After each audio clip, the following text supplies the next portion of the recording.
Hi friends. இந்த car வாங்கினதுலேருந்து நிறைய பேர் வந்து இந்த காரோட மைலேஜ் பற்றி சொல்லிட்டு இருந்தீங்க. அதை இன்னைக்கு டெஸ்ட் பண்ணி உங்களுக்கே நான் என்ன இன்ஃபர்மேஷன் அப்படின்றத சொல்கிறேன். நான் இந்த கார் பர்ச்சேஸ் பண்ணி கரெக்டாக ஒரு 2000 கிலோமீட்டர் ஓட்டி முடிச்சிட்டேன்.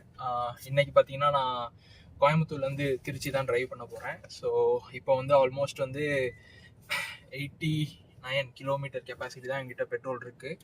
ஸோ ஃபஸ்ட்டு போயிட்டு பெட்ரோல் போட்டுட்டு அதுக்கப்புறம் உங்களுக்கு என்ன ரீடிங் இருக்குது, ப்ளஸ் நான் திருச்சி ரீச் ஆகிறப்ப எவ்வளோ கிலோமீட்டர் கொடுத்தது அப்படின்றத வந்து இந்த கம்ப்ளீட் வீடியோவில் நம்ம பார்க்கலாம். ஸோ இப்போ பார்த்தீங்கன்னா பெட்ரோல் போட்டாச்சு.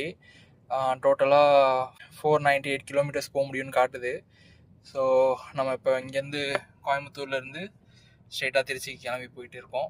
ஸோ எவ்வளோ மைலேஜ் வருது என்ன அப்படின்றது வந்து ஹைவே மைலேஜ் என்ன அப்படின்றத நம்ம வந்து பார்க்கலாம். வண்டி கோயம்புத்தூர்லேருந்து ஆரம்பித்து ஒரு 1/2 hour தான் வந்தோம்.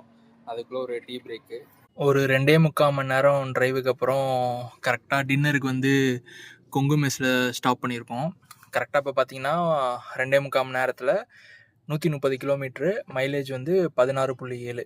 சேலம் கொச்சி ஹைவேல வந்து அதுக்கப்புறம் காங்கேயம், ஊத்துக்குளி, அதுக்கப்புறம் இப்போ வந்து கிட்டத்தட்ட கரூர் கிட்ட வந்திருக்கோம். ஸோ இந்த டின்னருக்கு ஸ்டாப் பண்ண வரைக்கும் பார்த்தீங்கன்னா 16.7 மைலேஜ் தருது. ஸோ கோயம்புத்தூர்லேருந்து திருச்சி வரைக்கும் இது வந்து செகண்ட் செஷன். நம்ம அந்த கொங்கு மெஸ்ஸில் டின்னருக்கு ஸ்டாப் பண்ணதுக்கப்புறம் ஒரு 2 hours 15 minutes ட்ரைவ் பண்ணியிருக்கோம். நம்ம கரூர்லேருந்து திருச்சி வரைக்கும் வர்றது பார்த்திங்கன்னா ரோடு கொஞ்சம் டபுள் லைன் ரோடு இருக்கும். அதுக்கப்புறம் லைட்ஸ்லாம் ரொம்ப கம்மியாக இருக்கும்.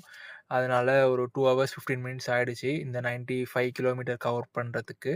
ஸோ மொத்தமாக பார்த்தீங்கன்னா 16.2 மைலேஜ் கொடுத்துருக்கு. ஸோ ஹைவே மைலேஜ் வந்து ஆல்மோஸ்ட் ஒரு 16 ரேஞ்சில் கொடுக்குது.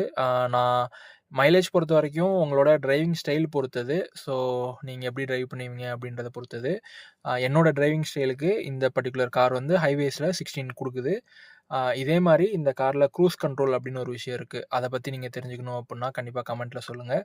அது எப்படி ஒர்க் ஆகுது என்ன அப்படின்றத வந்து நம்ம செப்பரேட் ஷார்ட்ஸில் பார்ப்போம். அண்ட் தேங்க்ஸ் ஃபார் வாட்சிங் திஸ் வீடியோ கைஸ்.